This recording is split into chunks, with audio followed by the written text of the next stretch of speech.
All right, we're now live, so we'll get the fireworks going. Okay, gang, welcome to another edition of Strange the World. We took a few months off and sort of got recalibrated after I sold the company, Strange House Books, and now I'm back as a solo act, broadcasting live from kevinthestrange.com. This is the Strange the World vidcast, a video interview program that I use to chat and pick the brains of my fellow authors in the bizarro and horror literary communities.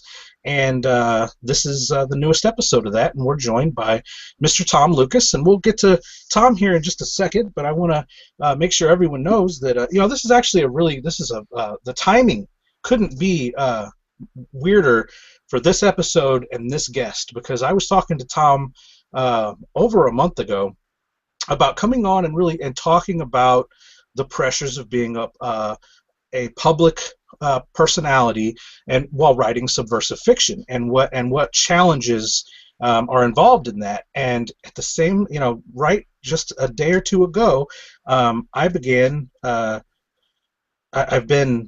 being internet stalked and harassed by a couple of people that took a joke the wrong way and are just bound and determined to see me cry, I suppose, gang. I'm not quite sure what the point is, but I feel like as a public figure, the pressure is suddenly on me. The spotlight is suddenly on me, and I belong to a community of writers and publishers who are usually very weary of any kind of internet drama or internet negativity and anything that's going to show the community in a bad light. And so there's a lot of pressure on me as an author and as a personality and as what I consider to be an up-and-coming leader in this community. There's a lot of pressure on me to make sure everything is on the level, and that waves aren't made, and that controversies are few and far between. And suddenly I'm in the middle of this ridiculous situation that just seems to be getting worse and worse as the days continue to move forward. And I get to interview a guest today who, Tom Lucas, the author of the satirical subversive novel PAX TITANUS, also known as PAX TITANUS and PAX, or I'm sorry, the three pronunciations that I'm privy to are PAX TITANUS, PAX TITANUS, and PAX TITANUS. Are those three the correct pronunciations of your book, sir? Yes, absolutely. I personally like it when you can take something several ways. Yeah. It's fun for me in that sense to be sort of subversive out in the open, in a sort of curious way. I like things that sort of hide out in the spotlight, so to speak. Yeah. So this is part of the new Bizarro Author Series 2015, which is a series of books published by Eraserhead Press, and the intent is to take brand new authors interested in bizarro fiction and being published in the genre, and spotlighting their first or one of their first releases ever publicly. And the opportunity for the author is to impress the community and the publishers enough that they are signed to an additional book deal after their year. They're assigned to promote. They're challenged with the goal of promoting their new Bizarro Author Series book in such a way that garners them a large enough audience to get the publisher to commit to further books down the line. So going into 2015, I knew I wanted to bring these guys on, and Tom is the first guest of the 2015 New Bizarro Author Series. Tom. Yes. The NBAS too, the sort of the analogy that I use when I'm describing that program to them is, for those that kind of know the music industry, it's a lot like having a label put out an EP with the idea of the EP sells well enough and you garner some kind of attention that they'll do the full album. So that's kind of how I'm treating it. And thanks very much for the opportunity having me on. I know you'll have Scott on next week, and hopefully my third NBAS brother will make it on the show as well. I hope to talk to all of you. We're definitely going to talk to Scott Cole next week. He's the author of Super Ghost, but that's not. This isn't about him, Tom Lucas. No, it's about me. So let's start at the beginning. How long have you been a reader, sir? How long have you been passionate about the art of writing words, writing fake words into lies. Right, I guess right. real words. They're not fake words. Well, Titanus is a fake word, but Well, yeah, I was told very early on that I have a skill for BSing, so I would say yes. Storytelling is a creative lying, for sure. The intent though differs a little bit from maybe how we would typically, define a lie. I was an only child, and my parents separated very early on, and I read a lot of books. I was a reader from very early on. A lot of those were comic books, but I was a voracious reader from a very early age. And storytelling in general and participating in storytelling are something that, to just sort of out myself, I started playing Dungeons and Dragons when I was like 8 years old, and um, it is what it is, but it is collaborative storytelling. And between that, the comics, and all the books that I read, I'm kind of surprised I didn't get here sooner. But here we are. I started writing. Actually, my inspiration to write, which I think you'll appreciate, is Joe Bob Briggs. okay. He had a show on TNT where he showed B horror flicks, monster flicks, right? Late night. Yeah. He was a newspaper writer, and he wrote these incredible film reviews. And I found a collection of them at a local bookstore when I was in college, and I was so blown away by how engaging his film reviews were, because he mixes in story and character and jokes and a whole million other things outside of just the movie. And I'm like, I want to have that kind of effect. I want to get people jazzed about this stuff in the same way. So I actually started in journalism. Is That's pretty not much how it uncommon. went. I've interviewed quite a few of you guys now, and a thread that runs among a lot of my fellow authors is that you guys started nonfiction writing in journalism.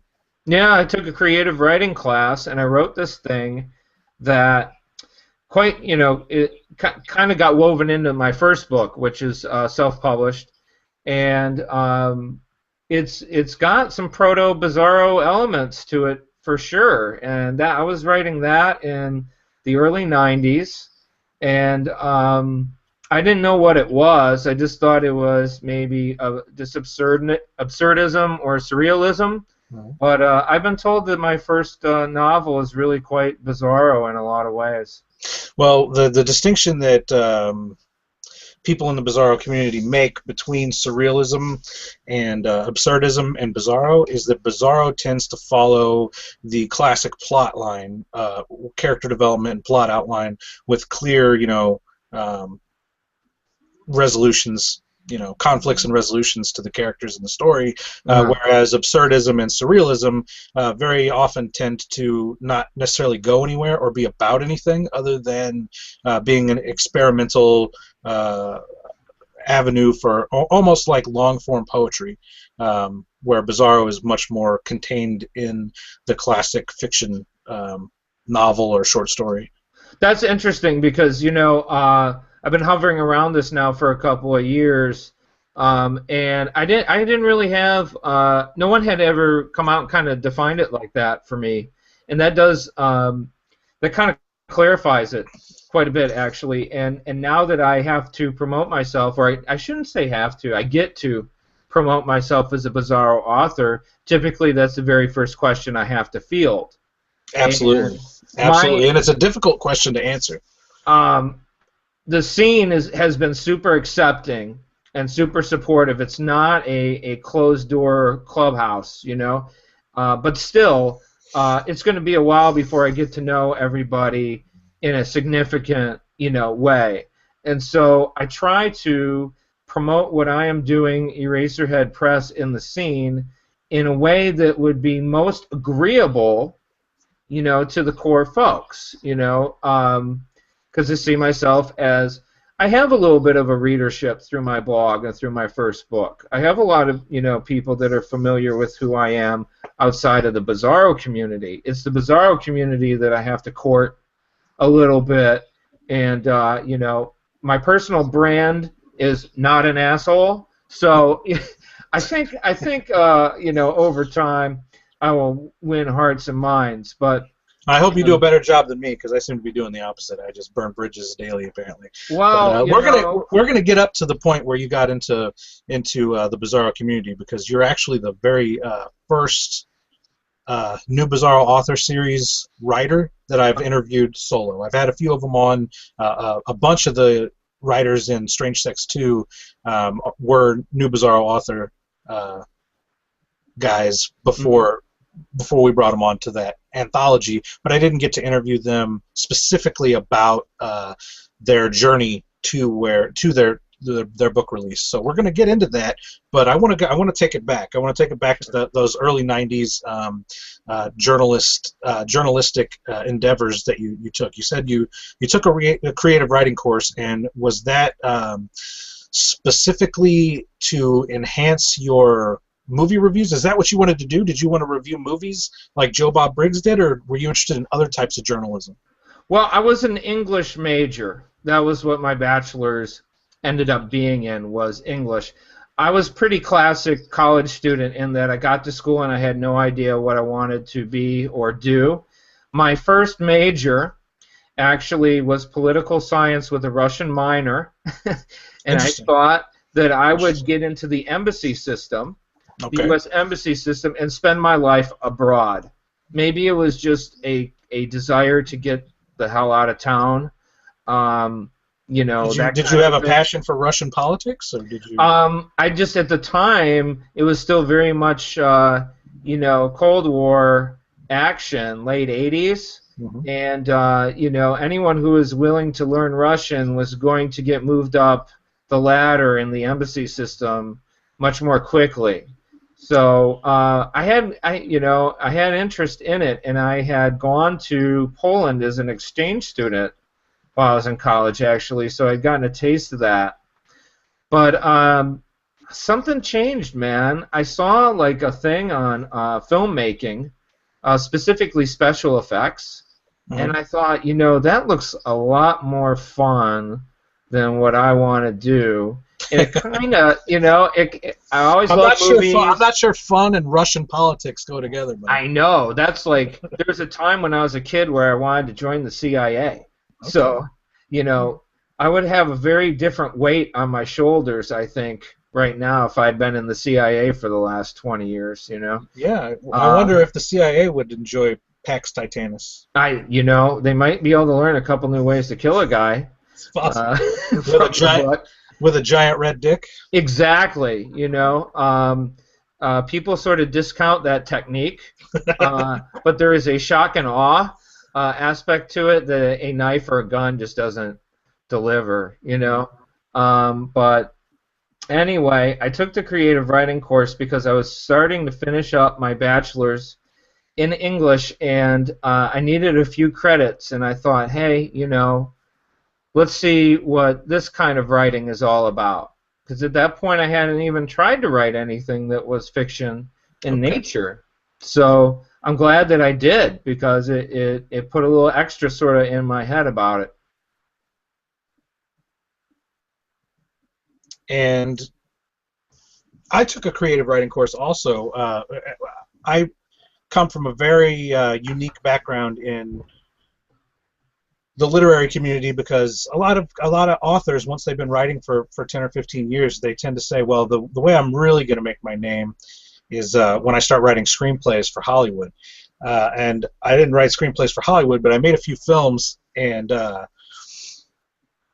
spent about 6 years doing that. So screenwriting was my original, my introduction into creative writing was to write screenplays for the subversive, silly films I made, very much in the vein of your novel Pax Titanus. Right. Um, and when I finished with that endeavor, once I realized that I wasn't getting where I wanted to get with that, and I sort of backed off on it, I felt like there was, and I've told this story on the show many times, so I'm just trying to get through it as fast as I can. But the when I left the filmmaking scene, I still had a need to tell stories, but I had never written fiction before. So my first instinct was wrote a couple of stories, and I was like, I don't know if these are good or these suck or what's going on. So I enrolled in a creative writing course. I have a love-hate relationship with college. I've dropped out of school 5 times since I joined the college community. In '99 was when I started my first full-time my first full semester as a psychology major was in 1999, and I still don't have a degree. So at any point in time, though, I can always go back to that college that I like so much and take classes. I just pay cash and take 1 or 2 courses in a semester to learn, whatever it is I want to learn. I took a creative writing course, and I found that my instincts for writing fiction were spot on. I was good at it. I received a lot of critical praise in the class for the stuff that I wrote, and it sort of really inspired me to keep move forward and get to where I am today. So where did you fall in your creative writing class? Did you feel like you had a knack for it, or did it teach you that you might be good at it later? Where did you come out on the other side? A little bit of both. I think that at the time, I felt like I had promise, and also like you, I got some really great feedback from my classmates that made me feel like, hey, maybe what you're doing here is a good direction for you, that you do have some skill or some chance at doing this. There were, when people would look forward to the stories I was bringing to the class, that gave me a lot of confidence. And also, man, it's a thrill. It's a thrill to write something or create something and have people enjoy it, and have people come back at you and say, that was awesome. You were the first Bizarro community person to post that you were enjoying my book. You're not the first person to post, period, but in the Bizarro community, you were the first person. Man, I saw that. That's just like a little tick. That's a something that gives me a thrill. And in that class, I did get some feedback that made me feel like it was something that I should hold on to very closely. And so a lot of people, a lot of the authors that I talk to on the show, they spend a lot of years grinding out short stories and submitting stories to magazines and just trying to get their foot in the door with a publisher so that they can release their first book. Now, did you take that route? What did you do after this creative writing course as far as fiction is concerned? When was the first time you sat down and wrote a story specifically to sell to a market? Well, are you familiar with the story of Odysseus, where he wanders for 10 years? Yeah. It's kind of like that, right? So I got done with school, and I happened to be working in live show production. I worked as a stagehand and as a video guy at a concert hall in downtown Detroit. Okay. And anybody, I got to crew on a lot of great shows. I know you're kind of a metal guy, so like Pantera, Vulgar Display of Power, hundreds of shows, and I kind of got lost. Was it mid-'90s era? Yeah. Mid-'90s era was a beautiful time for music, man. You probably worked some of the best shows. Did you ever get to work like an early Marilyn Manson show before he got big? All that, man. It was. I was blessed. That is awesome. Blessed. What about like 9 Inch Nails? Did you ever work a pre Downward Spiral 9 Inch Nails show? I did not, but when I was a journalist, I interviewed Trent Reznor. The second album, whatever the album is off after the first one, he was still living in Cleveland. Yeah, Which one? It's Broken. It's an EP. Broken. He did Pretty Big Machine, and then he did an EP called Broken. It's actually one of the best 9 Inch Nails releases they have. My wife is a huge fan, and we went to go see his show on Halloween the other year. The lighting was some of the best I've ever seen. Oh my God, it's beautiful. Astounding. So when he was still living in Cleveland, I think right when he was signing Marilyn to the label, I did an interview with the guy, and we talked for 3 hours.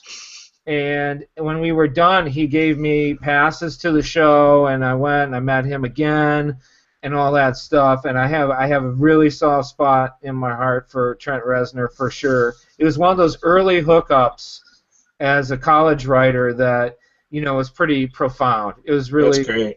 very cool. So I was doing the live show production thing, and I ended up getting into the auto show circuit because being from Detroit, you end up working for a car company at some point, and it paid very well. And I started doing some corporate writing, and I I took this box of all my creative writing stuff everywhere I went. When I moved to LA, it was with me and all that. But I was so busy with the corporate stuff that I didn't really get to do any creative writing until that all wrapped up and I moved to Florida in 2003. So we're talking like 11 years, 12 years later. I moved down to Florida and I became a high school teacher.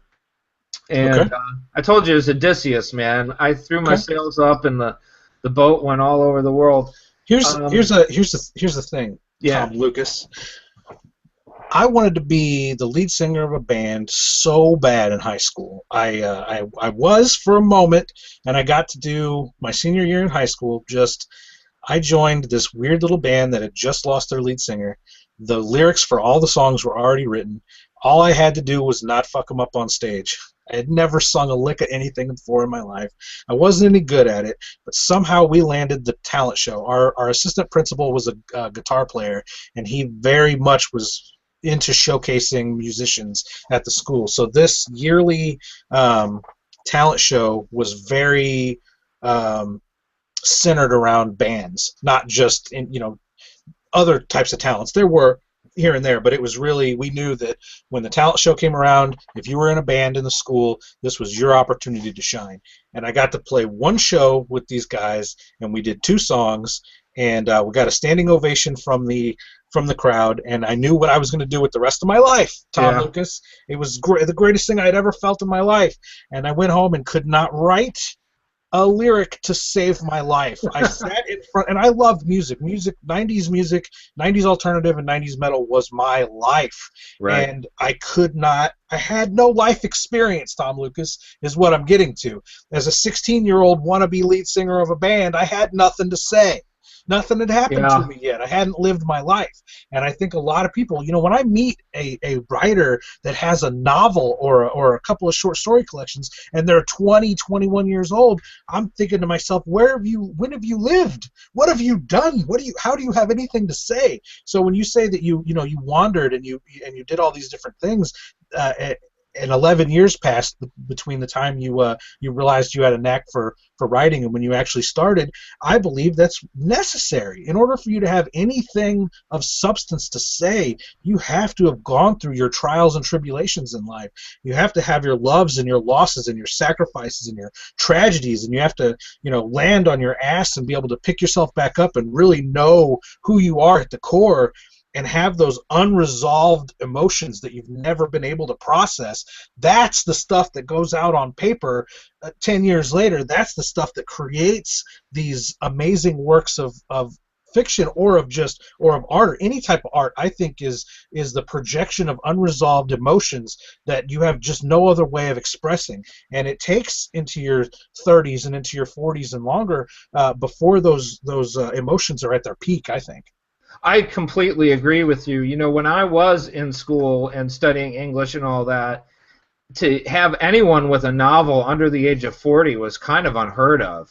Nobody was a young novelist. Back then there was no way to self-publish outside of a vanity press. You had to go through a major publisher, and you were vetted.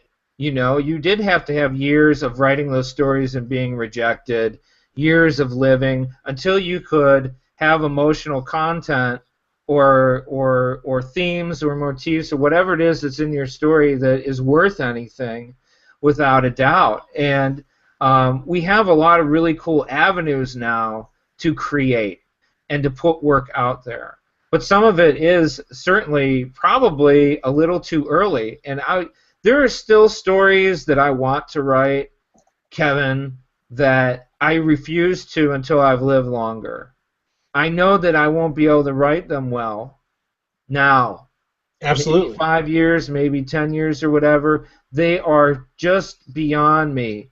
And I constantly challenge myself, but still, there's some things that need to wait, until you've had that growth.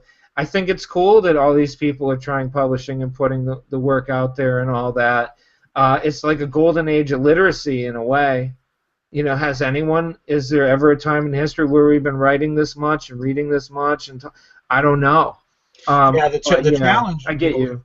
we've created a challenge with today's market where there's so much noise, Oh, it's hard to cut through it. And I think what I was going to mention earlier when you said that I was the first person in the Bizarro community to really start to tell you that or to to read and begin to review PAX Titanus. I meant to have it done completely by today, but the distractions with the weirdos has really, I've been reading the book every day. I'm halfway through it, but I just knew right off the bat. It was interesting to me whenever you said that your first book. Correct me if I'm wrong, but I believe you said your first book is a lot of surrealist and absurdist stories. The one of the things that's one of the things I look for when I'm reading a new author in the Bizarro community is how much of his stuff is surreal and absurdist, and how much of it is plot based, and how right, much of it is character based. And what I found right away reading Pax Titanus from the very beginning is solid character development. These characters are completely and thoroughly fleshed out, even when they're being silly, even whenever it's sort of cartoony comedy. I still care about these characters, and the plot is extremely straightforward. And to say that a plot is straightforward doesn't make it a bad thing. To right, me, it's difficult to write a plot that's going to be sustained through a novel length and be coherent. A lot of writers have to, one of the things that I dislike about 90s horror, the paperback, mass market paperback, the sort of the airport kiosk sure, style horror stuff, is that it was all 350 pages. And most of those authors did not have 350 pages of story to tell. So you end up with 2 or 3 overlapping stories over 2 or 3 time periods, and that is difficult to do in a concise, coherent fashion that maintains a steady pace. right. So it's not a knock to say that your plot was easy to follow and was straightforward. I think that's what I love to read. One of the great things about Bizarro, when I started getting into the community, when I noticed that the books were between 100 and 200 pages long and not longer, I was like, oh, for fuck's sake, finally they cut the fat off these things. And Right. now you don't see plots that are over 2 or 3 timelines. Oh, I was a kid and this is my whole childhood story and my whole adulthood story all in the same 350-page book. I would rather, read the one story. Just tell me the one story. I don't care about the parallels between your childhood and your adulthood. It's been done a million times because a million books were written at 350 pages. Right.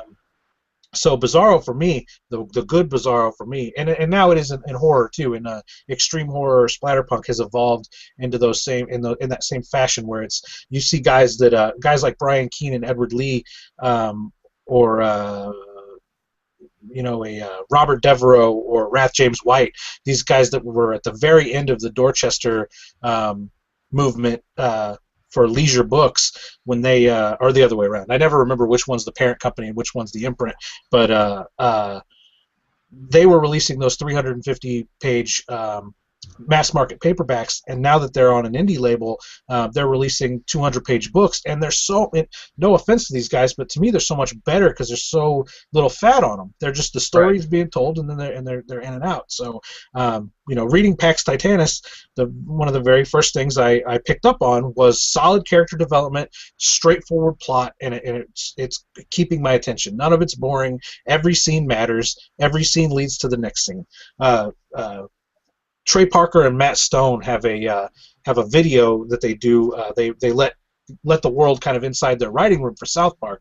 And one of the things that they said is people make the mistake of when they're creating the scenes for their books or for their movies or for their TV shows that this happens and this happens and this happens and this happens, and you'll find yourself getting bored or lost with a movie or a book or a story or a TV show when you're just being shown things that happen that don't connect until later. And their advice is to make sure that every single scene in your uh, movie or book or television show is this happens because this happens. Right. Because this happens, with no gaps, no filler in the middle, and you'll maintain that engagement from your audience because this thing happened, because this thing happened, because this thing happened, and it's always leading into what happens next. And that's one of the things that I look for when I'm reading new writers, and Pax Titanus very much follows that rhythm of each scene leads into the next, and the consequences of the last scene are picked up on in the next scene, and you just go, go, go.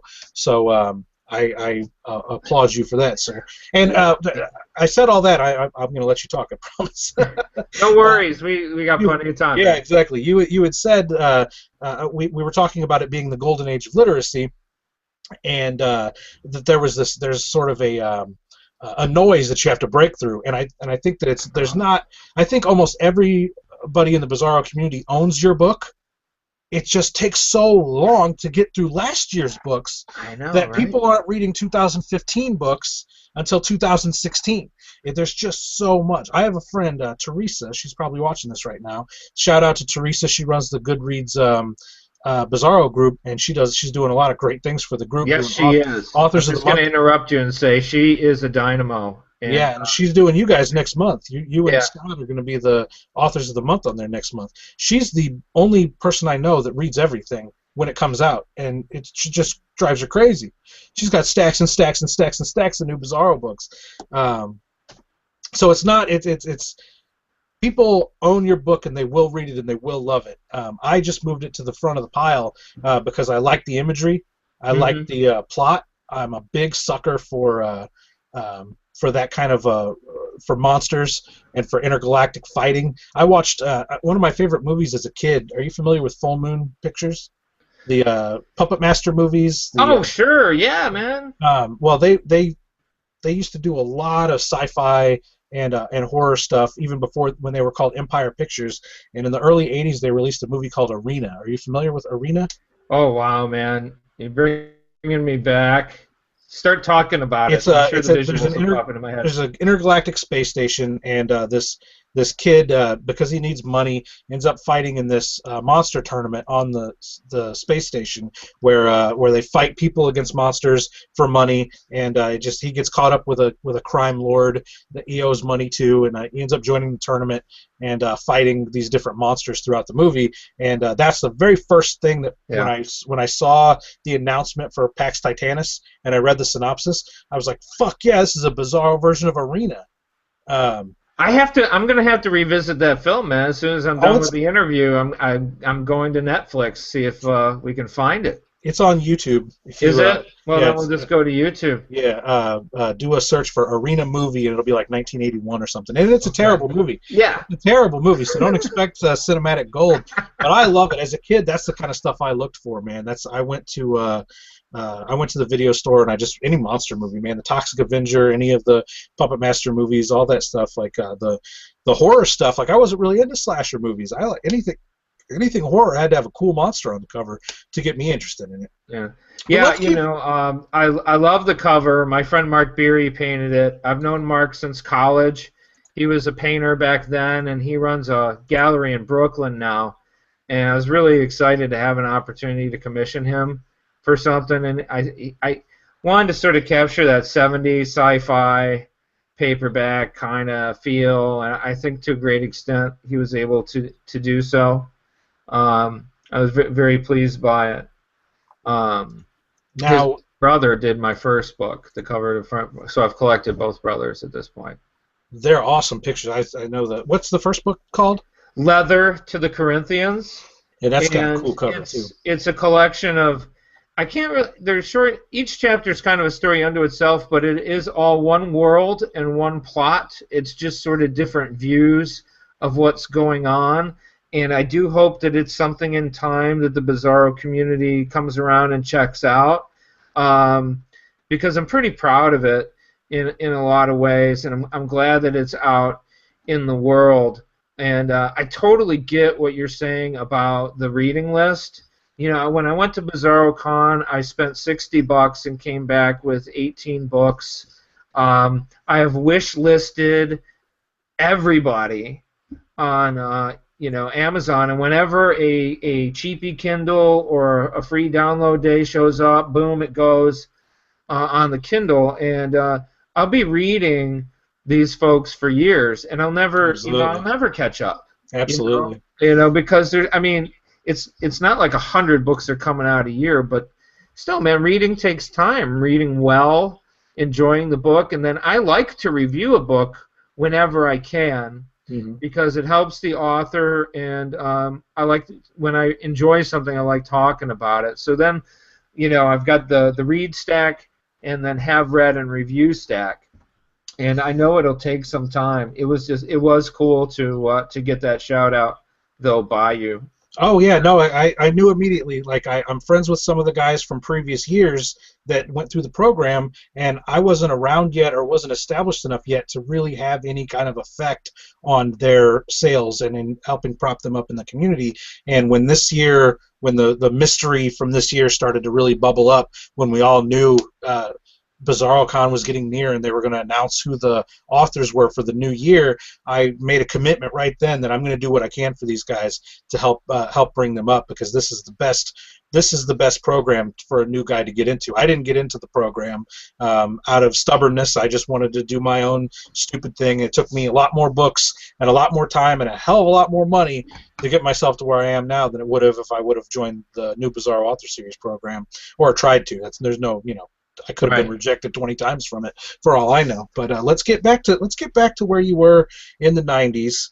You went from working live events, doing Pantera shows and Marilyn Manson shows, and we could do another hour just on the shows that you did Right. back then. But let's talk about what changes happened inside Tom Lucas that made you go from a Detroit music guy to a high school teacher in Florida. Okay, so I was doing the auto show biz out in LA, and they hired and fired about 10 producers directly above me in my department, and then eventually they actually folded that whole thing, and I had a choice, and I decided to move back to Detroit and kind of figure out what I was going to do, because they used to always joke, "Oh, hey, I got a degree in English and I never use it." That sort of thing. And so I was still doing a little marketing, a little copywriting, and things like that. And I had some friends that were going to attempt to open a restaurant franchise in Florida. It was going to be like an Italian place meets Hooters. It was a god awful idea, but they had backing. And so I came down to Florida. It fell through, and here I was. I'm like, okay. I heard that Florida needed teachers, and I had an English degree. And in the back of my mind, I had always kind of wanted to teach. I really did. That's what I wanted to know, because I have just a burning desire to teach inside me. Where was that? What level was that desire when you were like, well, maybe Florida needs teachers? Did you feel like you had something to teach? Did you feel like you had something to say to young minds, or was it more of a opportunity that you learned to appreciate later? Oh, okay. So was it a last ditch or? Um, I knew that I had lived life and that I hadn't always had it easy. In fact, I'd had a lot of difficult times, and I felt that I would be bringing something to teaching, those sort of intangibles that make a teacher and connecting with a teacher a profound experience that you reflect upon later in adulthood. If you're lucky, you have a couple teachers like that in your life. People Everybody said, who, yeah, everybody said, yeah, talks about that. Like, they have a couple of teachers, but we really do. Everybody that engages in the process of learning. There's a lot of people don't. They're just in and out of school, and they don't appreciate anything that happened there. They don't understand what the point of it was. But anyone that really appreciates knowledge and learning has a few teachers, and I still have, those teachers from high school and early college that stick with me as being amazing people that affected profound change in my life. right, exactly. And I had thought about teaching as early as when I was in high school because I was having teachers like that were having great impact on me. But I held it back because I felt that I just wanted to teach because I didn't want to go out into the real world, and it would be safe to just kind of extend high school forever in a strange way. So it kind of put it back, and I think I came into teaching at the right time in my life. Whereas, I'd had the experience, I'd had the trials and tribulations, the punches in the face, and all that kind of stuff, and that I would bring something to the classroom that, similar to what you're saying about a young author really not having much to say, simply because they haven't lived yet, I kind of have a prejudice against teachers that are right out of college, who go right into the classroom. They're 22, 23. They could be very capable teachers, and I met many that were. But it's a prejudice that I have. I kind of feel that a teacher should have had been out in the real world for a while, so that they have I don't know, wisdom's kind of a big word. It's kind of a pretentious word, but they have the scars, to No, to totally. to I prove it. totally agree. A lot of people do that. A lot of people sort of lean on academia their whole careers. They go from high school to college back to teaching and stay there forever, and they never really have real jobs, and they never Hmm. really have lives outside of the system. And that sort of is reflected, I think, in a lot of teachers' curriculum, where it's just here, back to basics, just the facts, ma'am. And you don't really feel anything from those teachers. You just sort of they regurgitate what's in a textbook because that's what they're used to, and they give you a study guide and then a test at the end of each chapter, and and then your big final at the end of the thing, or your mid quarter or your mid semester final, and then that's it. You don't really, there's nothing to take from it. You just go to the next class and say, I'm glad I got through that one. Yeah, It's the teachers with real, I guess what I'm saying is it's hard to develop a real personality in that system if you never live outside of it. And I think the teachers that have the best personalities that really help you to engage with what they're saying and what they're teaching you are the ones that come back to college or come back to teaching later. yeah, yeah. That's exactly it. Um, I always want to learn from someone who's been around.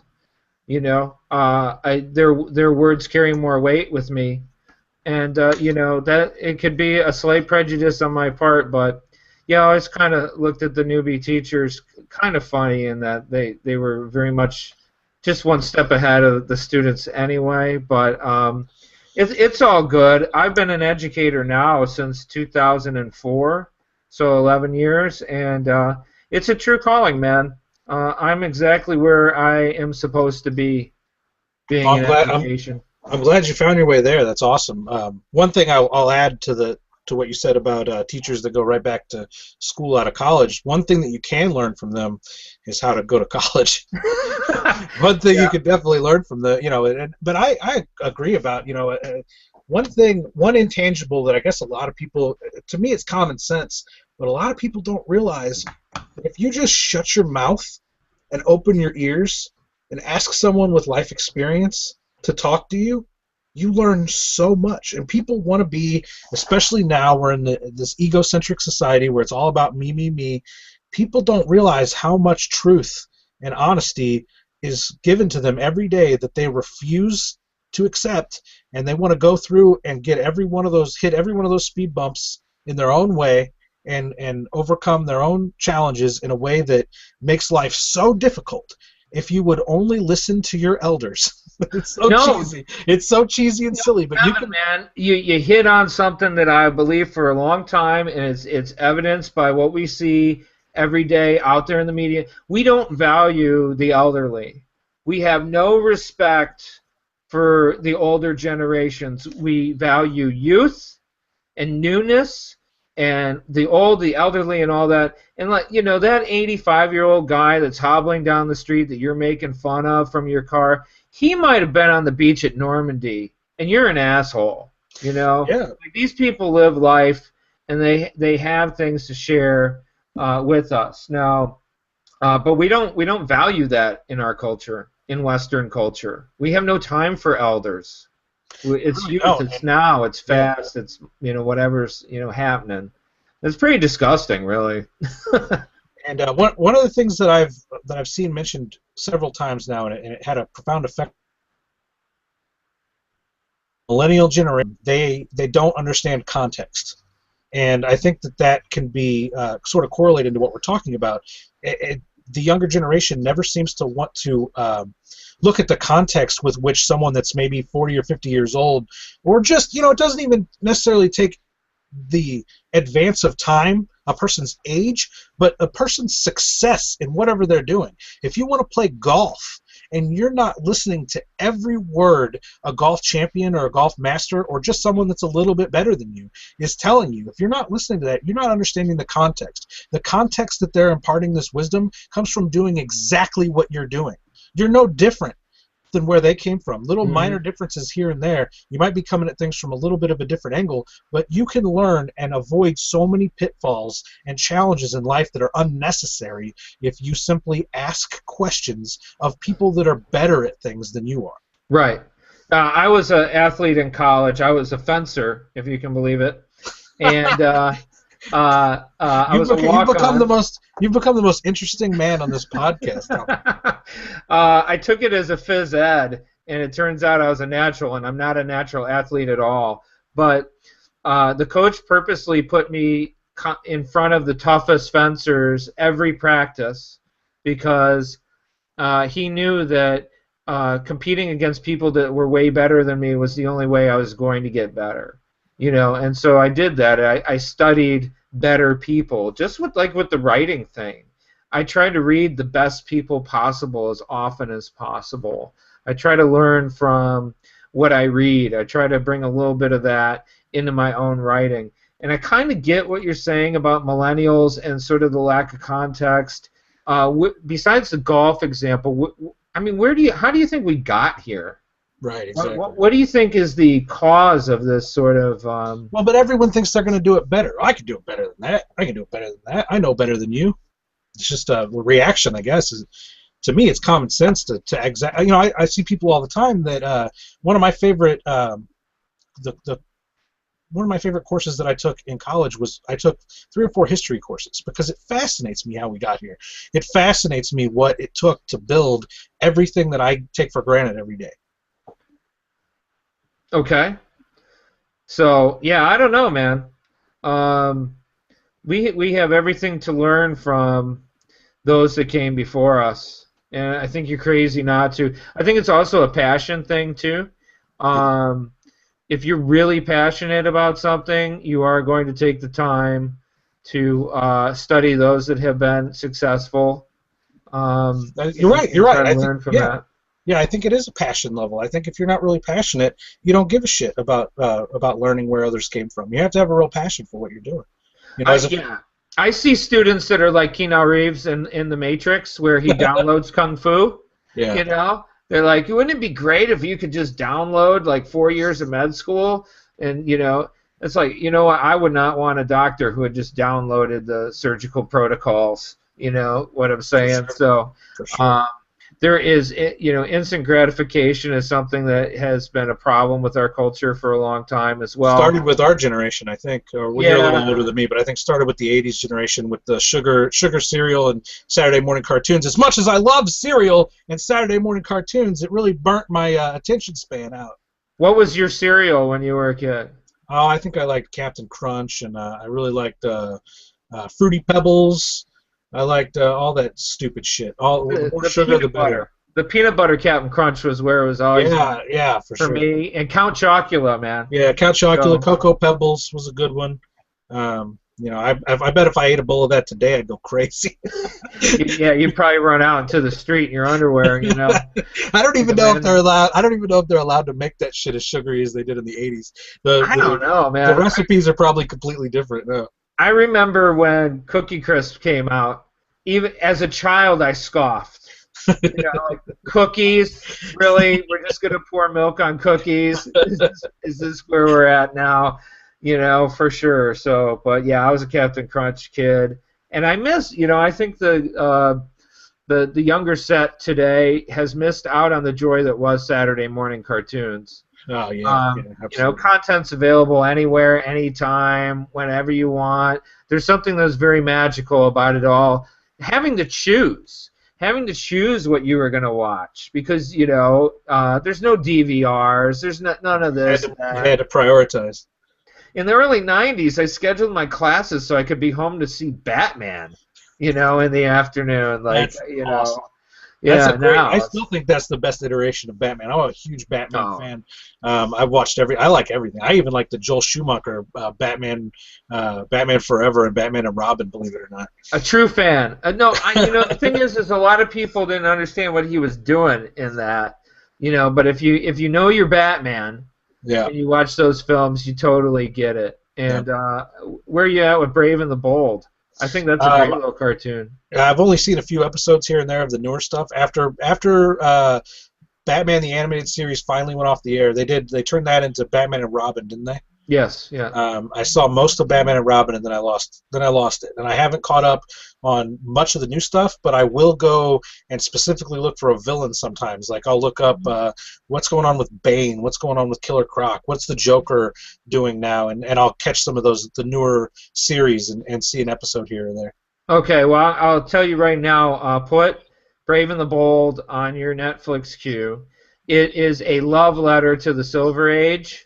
It's very silly, and it's just a joy to watch, man. And the Aquaman that they present in that series is the best version of Aquaman I've ever seen. Like, I loved Aquaman after That's that cool. show. So I've seen they've been recommend doing it. that. They've been doing their best to try to make Aquaman into something cool. Have you seen the? I watch all of the animated feature stuff on Netflix when it comes out. Have you seen the Flashpoint Paradox? I have, but man, I've seen so many of them. That's the You one gotta where give me a that's where clue. the one where the Flash runs into an alternate dimension where his whoever his mom isn't dead, wasn't killed by a break-in robber and home invasion, and Batman is now Thomas Wayne, and he's basically the Punisher. He has machine guns that he kills people with, and Aquaman and Wonder Woman are having a world war. Aquaman Aquaman has half of the world on his side, and Wonder Woman has half the world on her side, and all the superheroes fight in a huge civil war. Um, Okay. and that one has a really cool Aquaman in it. That Aquaman's was a a graphic badass. novel or like a big tentpole sort of event, right? Or it Yeah. ran through like a lot of issues, and they do all those tie-ins. I don't think I saw that one, man. It sounds pretty cool. Oh, they even bring like big Cthulhu monsters up out of the water to help fight when Aquaman comes on ground, and they make him a badass. He's a cool That's motherfucker. yeah, that's a beautiful thing. DC has had so much. They've had better luck with the animated properties overall. I don't even know where I'm at with live action superhero stuff, man. Like, I think if I was a younger man, I might be a lot more excited about this era that we're in because superhero movies and shows they the Western genre in the 50s. Everything was a Western. All the TV shows, all the movies, Western. The superhero movies are the Westerns of the 21st century. Absolutely. Everything is a superhero show. Everything is a superhero movie. And you know what? I think I may have hit the wall with it. I think A the lot of cup people has run over. a lot of people have, and I found that after my favorite when I was younger, my favorite superhero films were X-Men 2 and Spider-Man 2. I thought those were the best they were ever going to do with live-action superhero movies. And there were still compromises and still things that I thought were stupid that Hollywood was saying, well, you can't translate a superhero from a comic book into a movie exactly. That's just not, some things don't belong on the screen. And that was just Hollywood trying to make themselves important. That was trying to make movies seem like they were a better storytelling medium than comic books. And we're at a point today, finally, where the stories are basically just being adapted and the characters are just being adapted almost directly from the pages because people, it turns out, don't care if a guy is in a red spandex suit with a mask. That's just fine. You don't have to make everything leather, matrix-looking black outfits. There's no need for that. You can make them look however they look, and Right. and people don't scoff at it. But I became enraged went through severe nerd rage when they canceled Sam Raimi's Spider-Man movie franchise and decided they were going to reboot and do another origin story for Ugh, Spider-Man, which immediately there was an origin story for Captain America, an origin story for the Green Lantern, an origin story for everybody. Thor got an origin story, and I was so done with superhero movies in that era, and that was about 2008, 2009, I'd say, where the superhero boom started with a bunch of origin stories, and I rejected it completely. But I had a couple of friends that told me, like, you need to see the Avengers. You don't understand. That's a cool flick. And I was like, fuck all of those stupid. This is going to be the origin story of the team of superheroes that we just watched origin stories for. You remember they did another origin movie for the Hulk.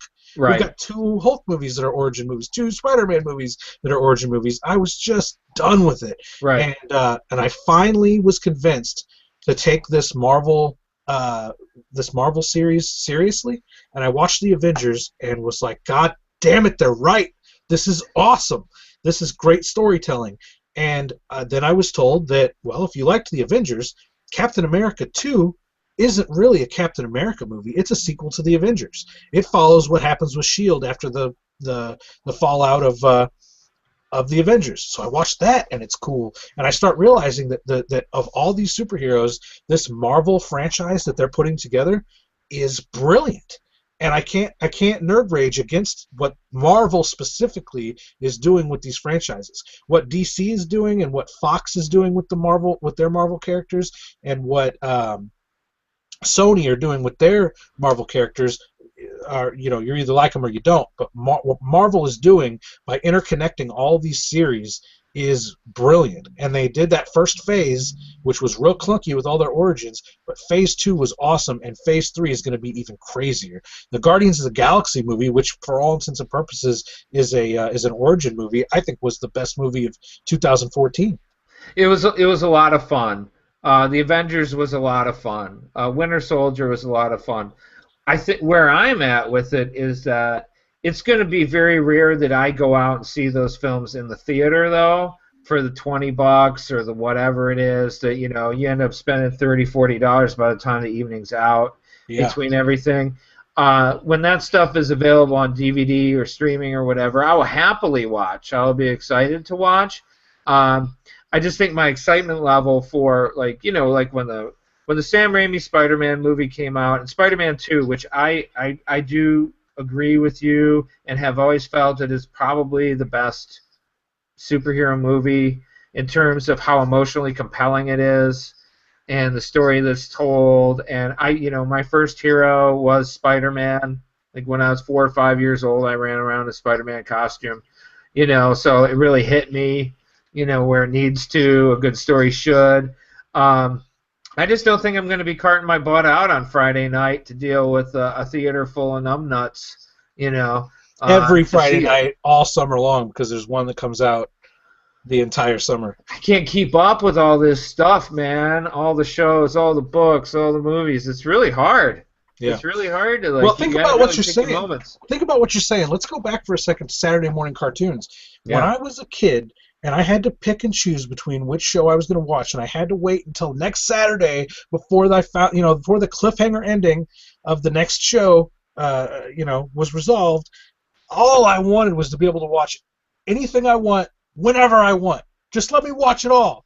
Now that we live in the world, imagine telling yourself as a 10-year-old, well, when you grow up, you're going to be able to watch anything you want, anytime you want. It's basically going to be free. You can pay like $8 a month to fucking have a internet membership on to watch just everything whenever you want to. You can save it and you go back to it later, and not just once. It's not like a rental, and there's no rental fees. There's no late fees. You watch it anytime at your leisure. That was just like an orgasm, like, oh, Right. that's heaven. That's It's if the I die. Elroy Jetson orgasm. I remember watching the Jetsons as a kid, and he was watching TV on a watch kind of thing, Yeah. classroom, and I'm like, oh man, If only we lived in that world. It's like little kid heaven, right? we live in the future. We've died and gone to little kid heaven, Tom Lucas, in the Yes. future. We live in the middle of the goddamn future, and here we are complaining that we don't have enough time to watch I know. whatever we want, whenever we want. And it is a problem. It's a legitimate problem. We are oversaturated with our books and our comic books and our music and our movies and our video games.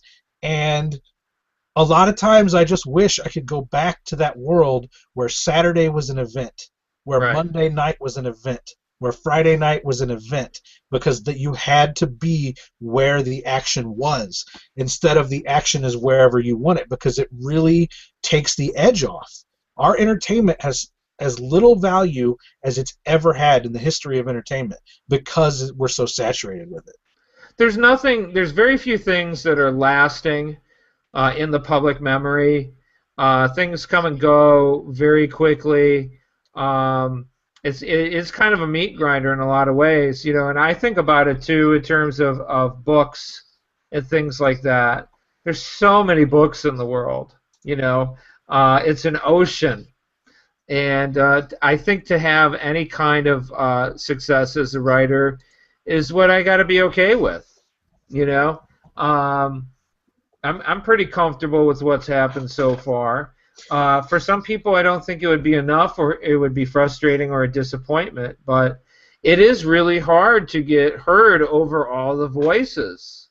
You You have know? to you have to be very you have to learn how to do it. You have to learn, and every month or every year there are new methods for how to reach your audience directly. But it really is a direct market audience. If you want your piece of entertainment, whether you've made a movie, you've drawn a cartoon, you've written a book, whatever it is, it's direct marketing between you and the audience you build as a public personality. And Yeah. that's where we're getting to in this conversation here at some point, Tom Lucas. Let's get back on the Tom Lucas timeline, though. Now you're a teacher. Okay. Now you're a teacher in Florida, and you're teaching high school. Right. We still haven't got to the point where Tom Lucas sits down and pens his first piece of work specifically for the market, specifically to be sold. This is Right. me, Tom Lucas, the author. Let's get there. Let's figure out what that entailed. Okay. So during all my travels, I had this box that followed me, and this was a box of all the writing I'd done over the years, various notebooks. I had done a lot of spoken word in the early 90s too, a lot of poetry, all these random bits and pieces. And here's the thing is that like I had written about a third of what would become Leather to the Corinthians way back when. It's very rough, like a vomit draft. Handwritten, or did you have this stuff printed out in a box? It was written in WordStar 6.0 and printed out on dot matrix spool paper. Yeah, and pretty special. And so it was old, and I think I might have even had some 5-inch floppies that some of it was saved on. So the first summer that I had off, I said, this thing, this book that you want to write, that you told people that you were writing 10 years ago, it's time to address it, you know? How And much different of an environment are we in where 10 years ago, when you say I've been writing my book for 10 years, that was something that had gravitas to it. Oh, yeah, I this know. guy's been Now writing his book. This guy's serious about his book. yeah. Well, what it is that I started writing it 10 years ago and then I left it alone, as Yeah. opposed to it being a 10-year process. So each summer I would write for about 8-10 weeks, build as much momentum as I could on the material. Then I'd get into late October, November, and I'd come screeching to a halt because teaching is a very demanding job. And I would, I'm over this, but at the time I was one of those people that I would let writing get squeezed out of my schedule by life. And I don't do that anymore. I always make the time to write whenever I'm working on a project. So, um, I'm hoping you're still there. I got a little bit of a hiccup right now, Kevin, where I'm just seeing sort of a frozen image for you. So I guess I'll keep talking. Would that probably be best? I'm not entirely sure what's going on there, buddy, but I do see levels. So anyway, I spent several summers sort of working on it, and then once that was sort of done, I put together some query letters and started, sending it out, seeing if anyone would be interested in it.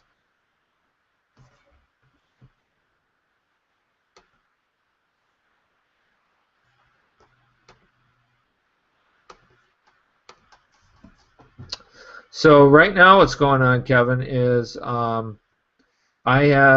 still have a frozen picture of you. I'm not hearing you, so um, not entirely sure what to do at this point. I guess I'll have a drink of coffee.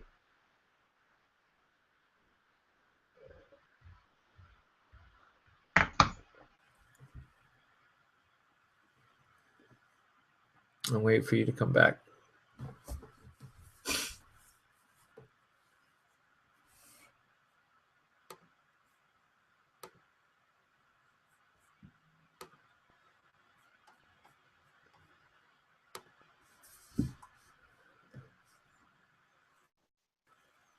Tom, are you there? I'm here, We had man. technical I difficulties. I apologize for that. was soft shoe for a minute, and then No, I I just was started trying. drinking my coffee. I was doing the same thing until I realized that I lost the internet. I was trying to keep the show moving and talk through it. I was like, "We'll have Tom back in a second here. We'll get the Yeah. technical difficulties worked out." And then my internet dropped out. I was like, "Shit, this is me." So I Uh, wasn't talking to anybody there. I think you were talking to everybody. I Oh, was the one really? that lost. Okay. I lost. We lost me. Um, so let's back up for just a second here. So you were just about you were telling me about the writing process, how the writing process slowed down to almost nothing when the school year would start. So let's back up to that and let's Okay. move in again. So I would actually you make would it work. into about October, and Okay. then I would slow down to a stop, you know. But I was a high school teacher for about 6 years, and I pretty much got almost all of the manuscript done during that time. And at the last part of my high school career, I earned a master's in educational technology, and that led to me getting a job in higher ed. So I left high school.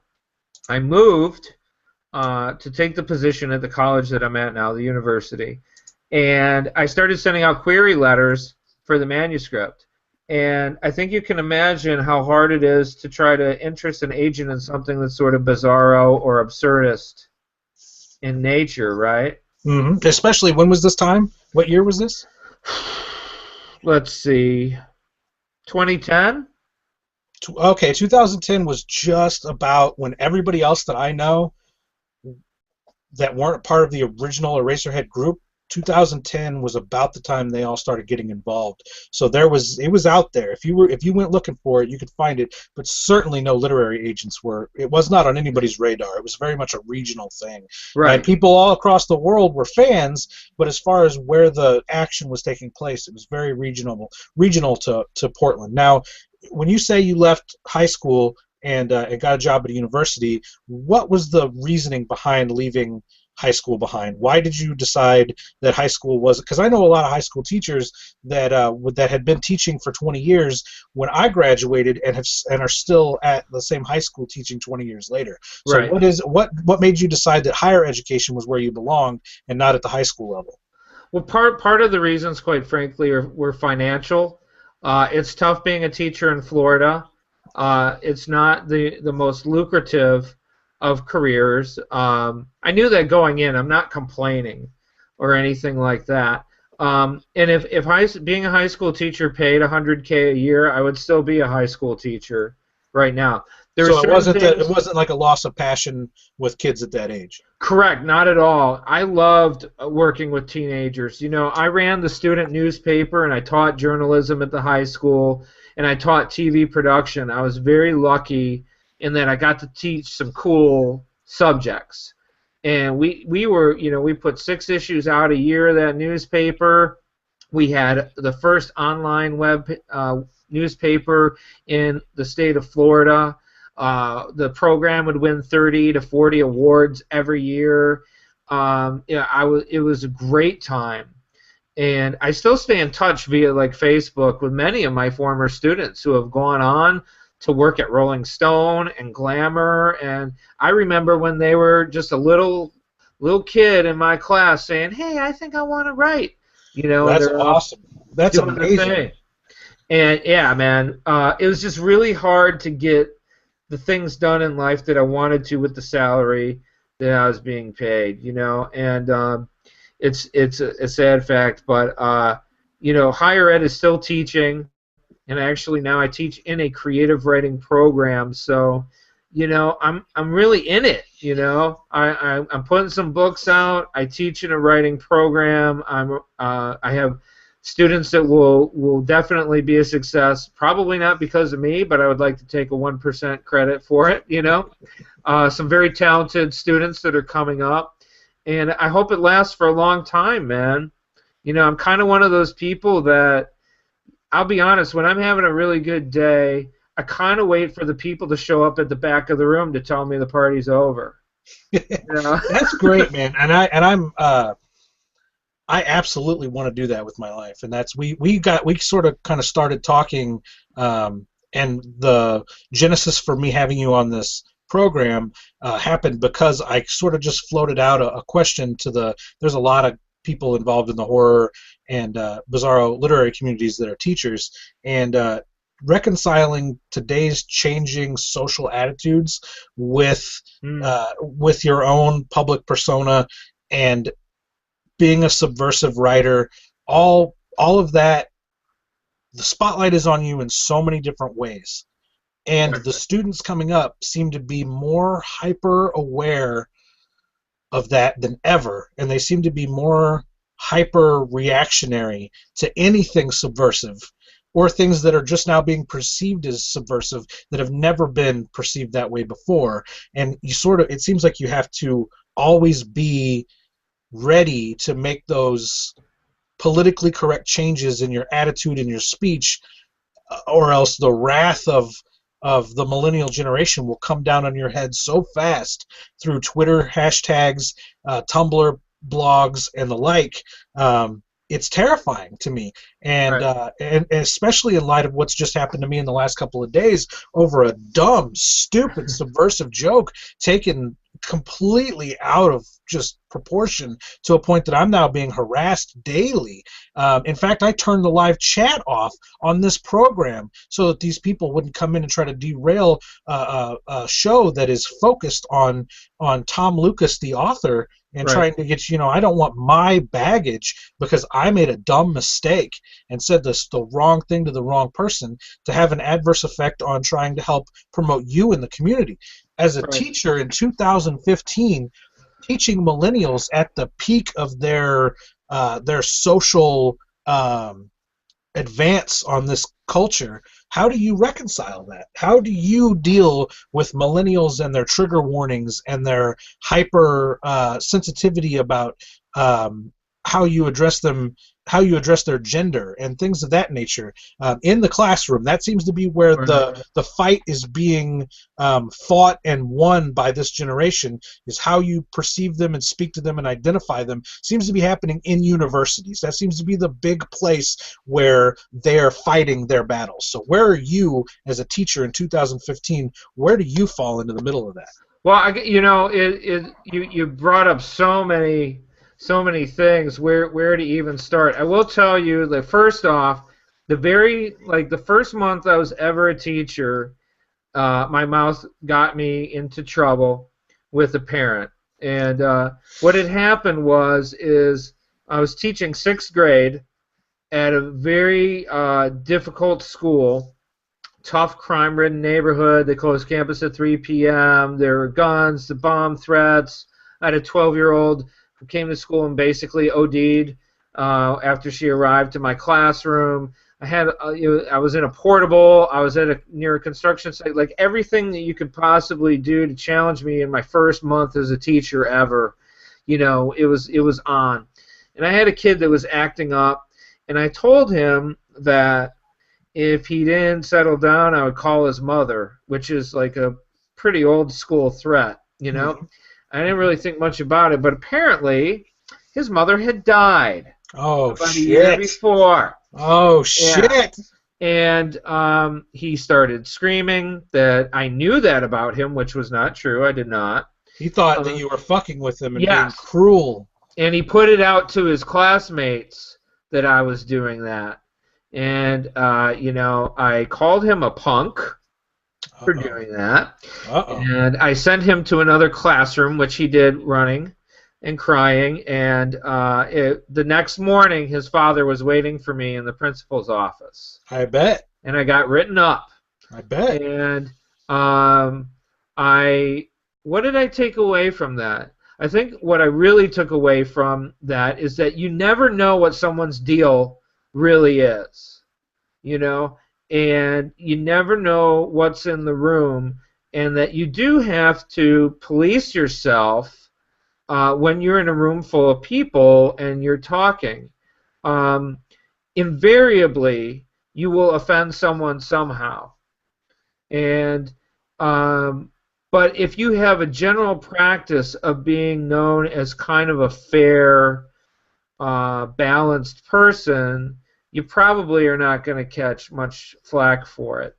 But you really don't know what's in the room. Okay, I in my class I have my students read an Octavia Butler short story called Blood Child.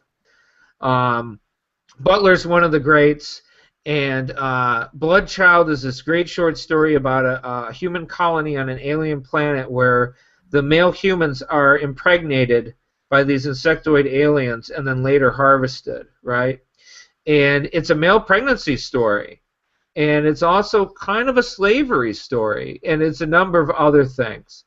I give this out every month to the students because I want to talk about you creating a setting that is alien and familiar at the same time, and how to do that. Anyway, I had a student, upon reading the story, he stood up and screamed, shuddered, and ran out of the room. Okay. And I went, well, that's a new reaction to the story. And age and experience told me to wait a couple minutes before I followed him out of the room. Okay. So waited about 3 or 4 minutes. I came out. He was on a bench. He was kind of breathing heavy. He was really sweaty. And he confided in me, and I can share this with you because of what happened after. He confided with me that he had had a lifelong fear of being abducted Oh. and probed. Oh, okay. Okay, I see where this is going. So I said, well, hey, man, look, I hope you know it's not my intention to destroy your day and cause you psychological trauma by handing you a story. And so you need to know, first and foremost, that it was definitely not my intent. And had I known that you had this fear, because fears, man, fears are fears, and you can't judge them, and you can't rationalize them. And people have the fears that they have. It's deep down psychological stuff that you just can't touch. You know, if someone's afraid of their sock drawer, they're afraid of their sock drawer. You know, that's how it goes. So you respect it. So I said, hey, take a few laps, kid, rub some dirt on it, whatever.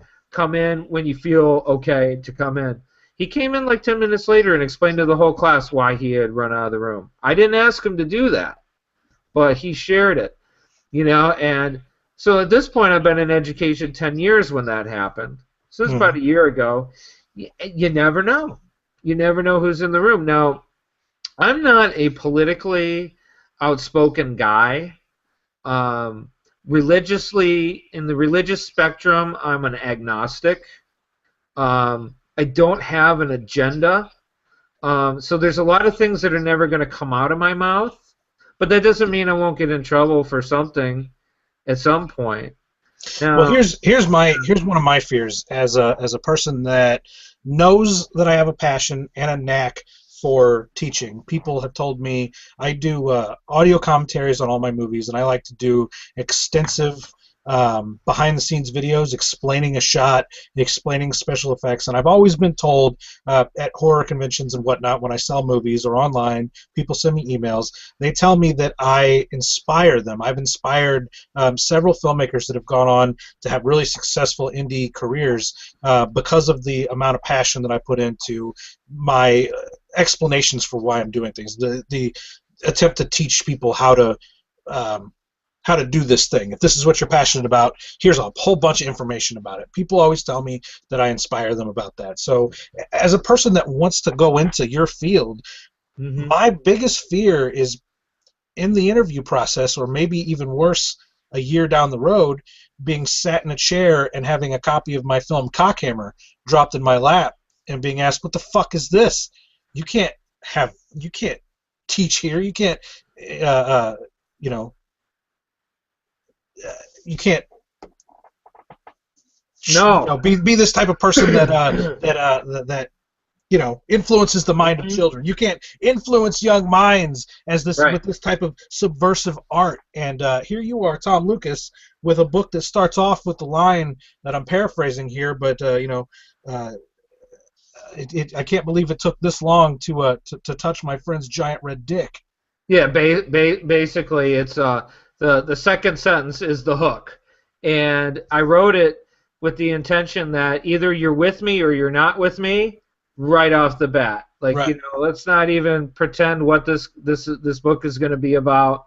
I'm not going to lure you in, and then in chapter 3 have it turn terribly on you. Yeah. Um, I believe that the first page of a story, the first paragraph or two, it's really critical to give somebody to have a hook, to have it Absolutely. be engaging in some way. Now, some of my most favorite books are quite languid in the beginning and meander quite a bit, and that's cool. But that's not my style. My style is a zing pow kind of thing right away, so that we can get off. One day, if my teaching position changes, maybe I will get sat down in a chair. I don't know. I sat down with my current supervisor and we discussed the R-rated humor of the book, and she thought it was a stitch. She's like, I don't see how this is going to be a problem for you here. I don't assign the book to my students. I don't come in on a Wednesday morning and say, okay, class, let's talk about chapter 3. How many dick jokes do you think I had in chapter 3? Did you count? Right. Did anybody keep a Right. tally? So I don't know about that, but your fears with regards to if you were in public education. I remember when I was at the high school, there was a teacher who got outed by a parent because she had been a bikini model on a website, and the parent was just outraged, and this teacher had only been teaching for a year, and she ended up leaving. She was not fired by the county, though. The county said she could keep her job, She but was just embarrassed. she felt embarrassed and she left. But she wasn't that embarrassed, dude, because she did a photo spread for Playboy, and after the fact, she specifically got the deal because of the embarrassment. And then, well, you're a wrestling guy. In like 2007, maybe 2008, didn't they have like some kind of divas reality show? It's still going, man. It's still Okay, going. It's still out there. I think the very first year they did it, she was a contestant. Are you Uh, serious? yeah, That's awesome. yeah. So, But you see those stories, man. You see those stories yes, of these ladies that were in porn or whatever, and they don't, and these parents flip out, and they don't want these people, to have an impression on the vulnerable young minds of their students. yes, And it's just, I have such a fear of that because I don't have a filter, and I'm not saying I wouldn't have a filter in a classroom. I'm saying socially I don't have a filter, and my videos and blogs and films themselves and books themselves are if you Google my name, are just extensive. I've been doing this for going on 10 years now, right. and if anybody wants to hire me and they go looking, they're going to find a lot of things that wouldn't be appropriate for a classroom, and I'm afraid that would be a detriment, either even getting involved, which I still would have to do 3 or 4 years of college to even make that a thing that I would be Right. able to do, which I've never been good at.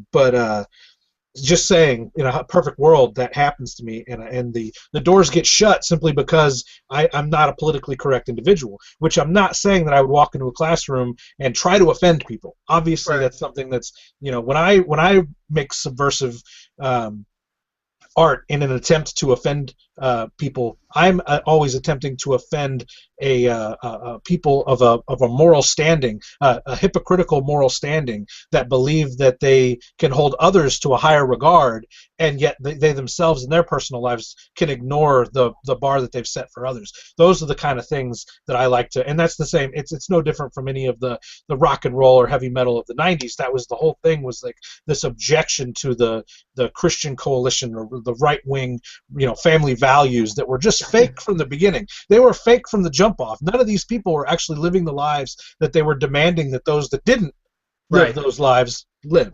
And that's always been my fascination with, trauma films that take on a politically charged topic but make it offensive, and really try to press the buttons of people that are humorless and don't understand, that sort of goes over their head.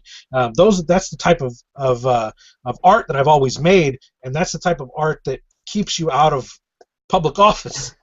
Well, yes, and people are really they love to vilify, they love to ostracize, they love to have a reason to crap on your head. The local news loves to report when a teacher is in trouble or a public servant is in trouble. They love the lurid stuff, and all that kind of nonsense. I have no doubt that in a professional realm that you would operate in a professional manner. I get that from you, and most people, like before I was a teacher, I had to do a brief stint. I'd worked in restaurants when I was younger as a cook, and I've done the restaurant gig when there was nothing else to do. And right before I was to teach, I went through a little period where I had to go back in the kitchen so I could keep money rolling in, and people were like, there's no way you can be a teacher. You're always yelling at people. You make the waitresses cry. You're a big asshole. It's true, man. Cooking makes a man mean. I have a food job right now, my friend. I have a food job right now. So you're kind of a different person when you're deep in it, and we have different modes of operating socially depending on the people that are in the room. Now, that being said, having a little bit of an edge can be a teaching technique or strategy that you can use to engage your students. If they think that, hey, he's not a stuffed shirt, he's kind of cool. I heard that he used to do these like outrageous like monster movies or gore movies or whatever. He's like a horror guy or whatever. That's like actually a selling point.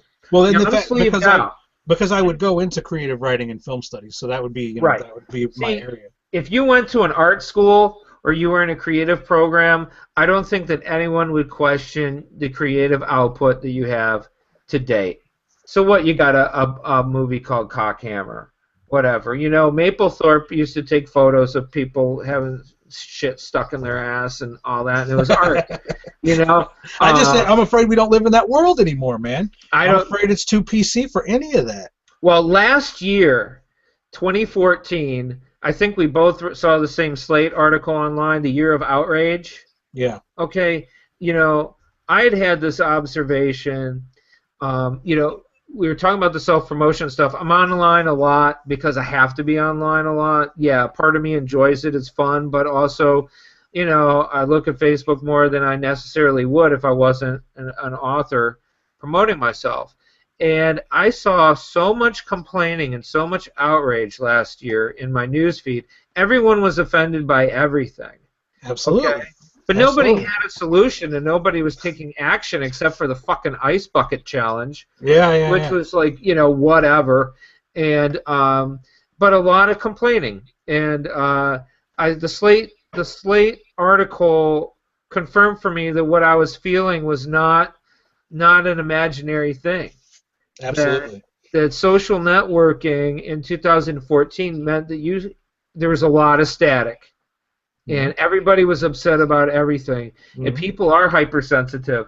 I was watching Blazing Saddles the other week. You think you can make Blazing Saddles today? Not without a bunch of fucking bullshit coming your way. I know. It would be endless.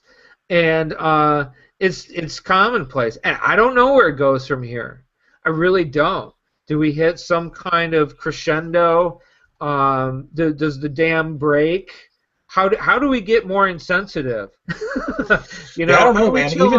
Even before I started, these people started harassing me online a few days ago. I've been making allusions to leaving social media in a full-time way, like I am now. I have to be there to promote and everything, but the negativity coming from my newsfeed, even when people like to tell me you control who you see online. Right. That's fine, but when you're a public figure trying to promote, you need as many bodies and eyeballs as you can. You Yeah. can't be selective about who you engage with online, or you're going to be talking to two people and you're not going to be successful. So Right. it's kind of a catch-22 where you want the biggest audience available, but the biggest audience available are a bunch of fucking weirdos that are going to freak out over the littlest fucking thing. So I've actually been building towards this newsletter that I'm making and other things in such this show and other things that allow me to spend time with my friends and authors that I respect and be able to put that on social media without being there to babysit it. I want to be able to take a step back because of that. The outrage, the year of outrage is exhausting for me. But that's enough of that. Okay. We got a half an hour left, and we haven't even talked about the release of your first book, how PAX Titanus came into being, how you got into contact with Eraserhead and joined the new Bizarro Author Series program, and I want to talk a bit about BizarroCon too. So we got 30 minutes. All right. Let's make the best of them. Oh my God, I have to tell my origin story. I thought we weren't doing origin stories anymore. It's time for the origin story. At least it's taking place an hour. At least it's an hour and a half into the movie. Okay, right. It's just the beginning. Yeah, I think the origin story should be like the third film. You know? Let's talk about that. Let's talk about you finally completing your first collection. All right. So, Leather to the Corinthians, I could not sell to anyone, so I self-published in 2012. I'm very happy that I did. I got a number of good reviews. I sold a few hundred copies. You know, the numbers are, you know, not necessarily important and kind of private, but it did better than I thought. And it also gave me something to point to. And also, a project was finally done. It wasn't in process. I was on the other side of the conversation. It's hard to get there. A lot of people never get there. A lot of people have the movie they're making, the script they're writing, the novel or the collection, and it's just in perpetuity. My thing, my one thing. I'm sitting here across from you right now, Tom Lucas, with 6 feature films and 10 books under my to my credit, and it doesn't mean anything. I might as well have one. It's you know, people know who I am, right. And some people have watched my movies or read my books, but you have to. We live in an age where you have to constantly be producing. Right. Just because you produced one thing a couple of years ago doesn't mean anything. Oh no, you definitely it's all about can't. Your last project. It's all about what you did. I just didn't want to be that jerk that was at the coffee house saying I'm writing a book for 10 years. You know, I needed that to be over. And it so was. Where were you in the community at that point? I was non-existent, but here's the thing. When I wrote Leather to the Corinthians, I didn't know what I had written. I just knew that it was wild and different, and I wasn't trying to be like anybody except for maybe there's a little bit of Illuminatus trilogy in there. Robert Anton Wilson. Yes, Robert Anton Wilson, and there's a little bit of the British guys, like the 2000 ADs, like Pat Mills, Alan Moore, that kind of stuff. I've seen your style compared to Douglas Adams. That's what Spike Marlowe compared it to in the beginning of the book. Yeah, that was to read those words. It was very profound for me. That was kind of a stunner. You know, I wasn't really expecting that. Douglas Adams is definitely an influence. So Leather's out there, and one of my colleagues, a horror writer by the name of Sidney Williams, who kind of knows like a lot of Bizarro people through Twitter and things like that, he said, hey, why don't you check out BizarroCentral.com? I think that this is your readership. I think these are your people. You know, from what I'm seeing of your writing. So I went to BizarroCentral.com, and I read a book review written by Pat Douglas, P.A. Douglas, and I hit him up, and I sent him a review copy of Leather. And he reviewed the book, and it showed up on Bizarro Central in, like, spring of 2013. Awesome. I sent him a couple books also for that program. I remember when he put that out there that he wanted books to review. Right, and he did. I returned the favor. I reviewed Cucumber Punk for him, and the Permuted Press book he did, Remnant. And so, good guy. So anyway, that put Bizarro on my radar, and I started following Bizarro Central very closely. I almost came out to BizarroCon in 2013. I chose not to. mainly because I wasn't exactly sure why to go. I didn't know anybody who's in the scene and all that, and I was told that I wouldn't be able to sell my books there. So there was that part. I didn't realize how tight and tidy and close knit it was. I thought it was a con. I just thought it was another show. So and I came across the NBAS stuff back then, but it looked to me like I needed to have a completed manuscript to talk to them, and I didn't have one, so I kind of forgot about it. And then in April of 2014, Rose O'Keefe, the head cheese of Eraserhead Press, she ran a 1-month Bizarro writing workshop on Lit Reactor. She did. I remember that. Yes. And another colleague of mine shot me the link and said, you should attend this workshop. He had met Rose at AWP. He has his own little publishing company. He had connected everything together. And Matt Peters, he runs Beating Windward, which is more of a literary fiction, kind of thing. Beating Windward. I hope I said that right. Yes. So I went to the workshop, but I was doing something different than I think my classmates were, in that I was treating it like an audition. I said Rose O'Keefe Which you should. That's a great attitude to have, because a lot of, as was advertised when Rose put on that workshop, she doesn't do that very often. You don't get an opportunity to put a manuscript directly into the, right in front of the face of Rose O'Keefe very often. So that was definitely a great attitude to go into that workshop with. Yeah. I wrote 3 short stories. I engaged all my classmates. I was a very positive personality in the class. I tried to give the best feedback that I could to people, and I didn't act like I knew a thing. I went in as a student. Open ears. So we were talking about last hour. I went in. Please fill my head with ideas. Show me how to do this thing. Let's see what we can do. And the stories caught her attention, and at the end of the class, she had an open invite to everyone to write some pitches. So I wrote 3 pitches based off of the 3 stories that I wrote, and she handed those to Spike Marlowe, and Spike Marlowe said, we want you to write this one. And I didn't know that it was going to be for the NBAS at first. I didn't even know that was what it was going to become. I thought that I was basically writing a manuscript on a heightened speculative, status. Right. They gave me a month, dude. I wrote that book in a month. They gave you 1 month to write the manuscript? Yeah. What exactly was that conversation? Hey, I like this, but you have to have it written in a month? Yeah, you have until the end of July. So what happens is these guys, I love the attitude that the people who run Eraserhead have, because they will give anyone an opportunity. Absolutely anyone. There's a lot of criticism that they are like an exclusive club, but one of the things Rose said at BizarroCon was you choose your involvement in Bizarro fiction. Now that doesn't mean, Tom Lucas, that it's ever going to be easy. Yeah, oh God. That's what I love about them, is if you ask for a challenge, the challenge they give you may be the most complex or difficult writing challenge of your career, and you get to step up to that plate, right, and show what you have and succeed or fail. And that's what I love about them. It's not easy. It's not an easy task to get involved with that publishing house. Are they considered exclusive?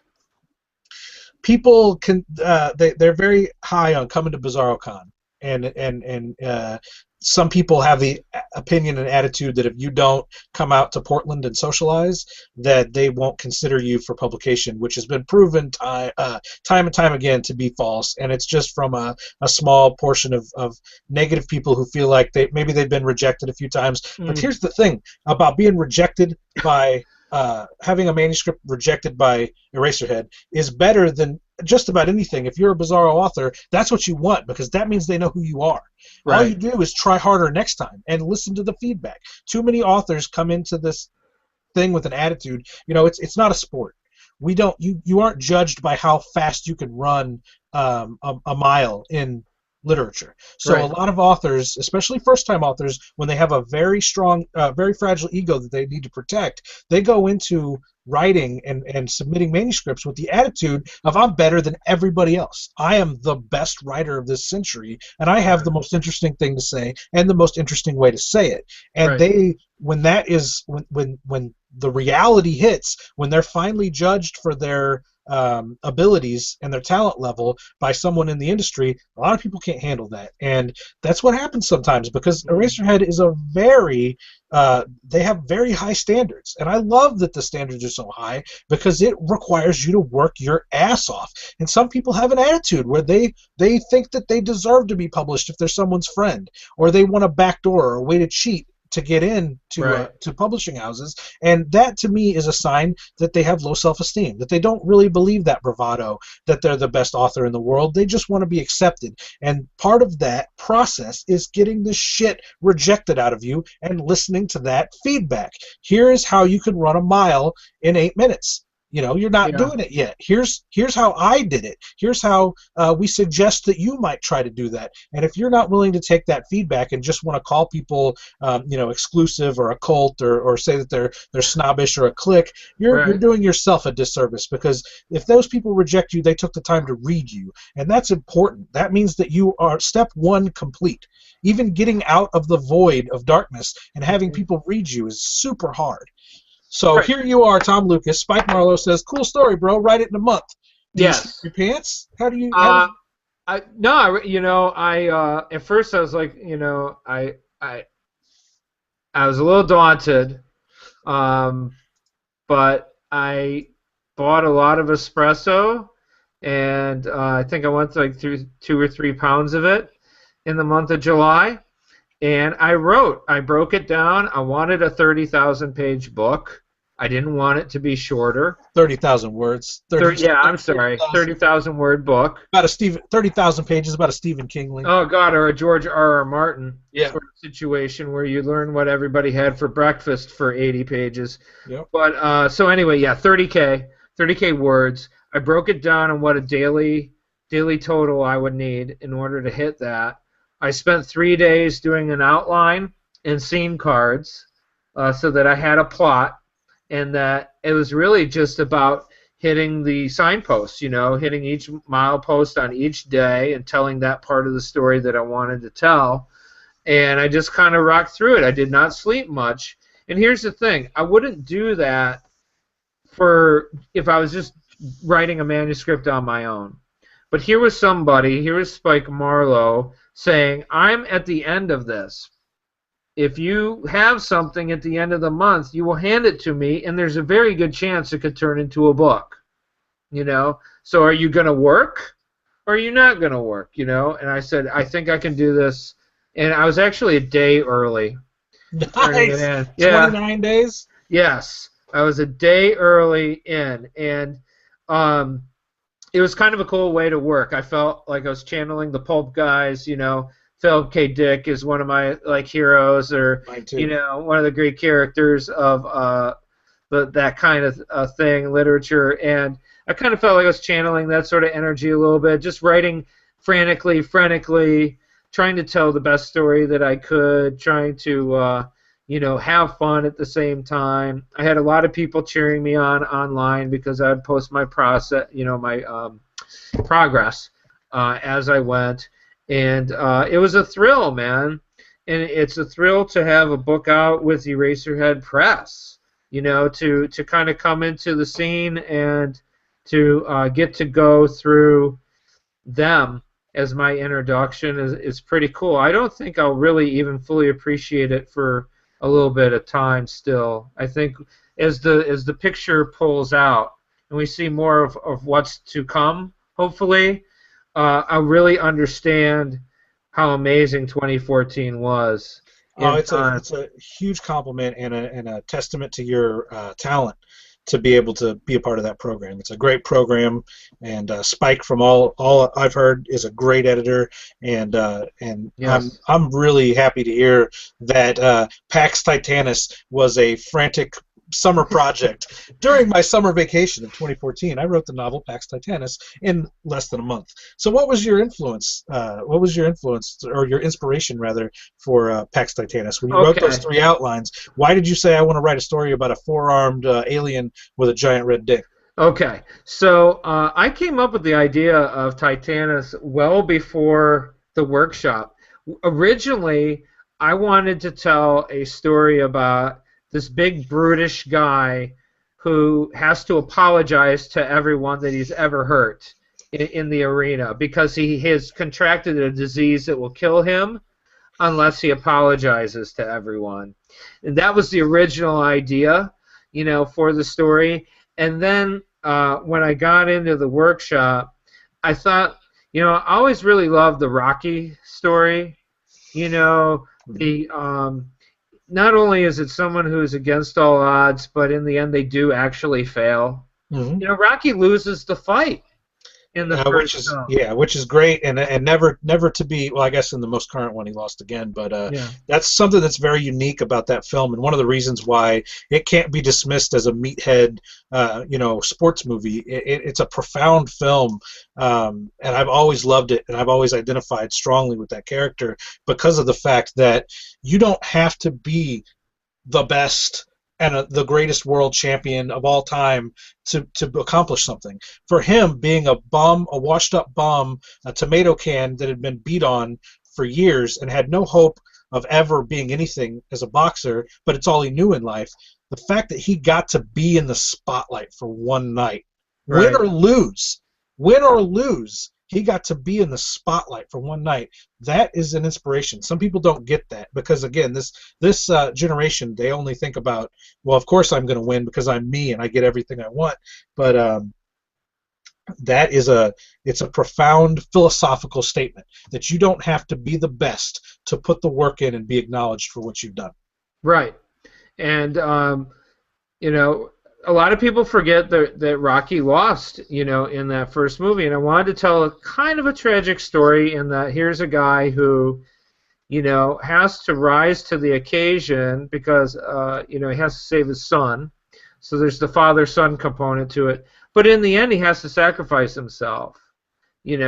I also, I think the book really shows sort of my absurdist style of humor. And also, I pull in a lot of sci-fi references of things I love. There's the scene where he's basically fighting Luke Skywalker. There's the scene where he's basically fighting a Cthulhu-like, Spawn or something like that. There's a lot of little things that I love in there. One of the things that I like or love or appreciate about the Bizarro genre is that there are elements of story that are unacceptable in other genres that you're free to just throw in. If you want a guy to be a talking fish in this scene, you can have the talking fish, and nobody's going to tell you that you're wrong. For sure, and it's Yeah. not required to. A lot of Bizarro is very sci-fi heavy, but it doesn't have to include basic sci-fi tropes. The same thing with fantasy fiction. There's a lot of fantasy fiction and science fiction into that goes into Bizarro, but you can do anything you want to with it. You're not confined by anything, really. You're not confined by any genre tropes. In fact, Right. you're encouraged to find ways to tell your story without using any tropes from other genres. Just tell your story however you want to, and it's what I took out of BizarroCon. We're going to talk about that next. Okay. What I took away from BizarroCon was a deeper understanding that Bizarro is the genre of surprise. You Right on. when you are developing your next book, your goal should be to surprise everyone with the elements that you use to create it, and it's like watching the way I describe Bizarro fiction today is it's like watching a show on Adult Swim. The programming from 5 years ago on Adult Swim is almost nothing like the programming today on Adult Swim, and those shows can't be classified as anything other than Adult Swim shows. You might as well call that Bizarro television, because next year, what the shows that they're going to premiere next year, who knows what that's going to be. And that's what I love about Bizarro fiction. The books that are released next year, who fucking knows what that shit's gonna be? It's the genre of surprise. I love it. It's great. I've been involved with it for a few years now, and I can't imagine writing anything else now. I love Right. about it. So you write this manuscript in a month, and you Yeah. click send on that email. What's Hmm. going through your head? I failed. I rushed it. I didn't. I could have done this. I should have done that. Or do you go into it with balls of steel, like, well, that job's done. I was nervous that she might not like it. I think that whenever you hand over a piece of writing to someone, you're a little nervous about what their thoughts are going to be on the work.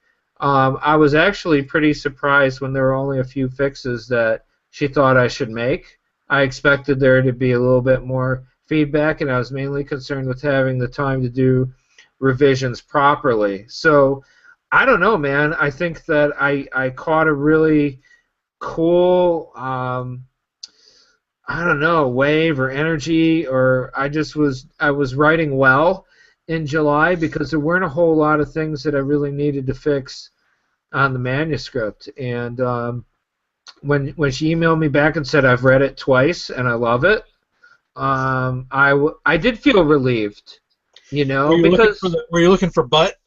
yeah, well, that's what happens when you submit your writing. We were talking about rejection a little earlier. That is a part of being a writer, is being rejected.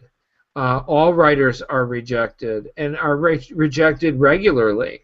And I was rejected by someone last week that I thought for sure it was going to work, and it was going to get in, and it didn't. And I felt pissed for about 5 minutes, and then I went, okay, what are we going to work on next? Because whether you're accepted or rejected, your next action is exactly the same. Well, that's Yeah. where the negativity comes in, and that's where people's sense of self-importance comes in, where they believe that you're wrong for rejecting that. It's brilliant, and here are the social reasons why you rejected it. I'm not Yeah. friendly enough towards you. I don't know enough of your friends. I haven't been to your show. And those are poisonous thoughts. Those Yes. thoughts will not get you to success.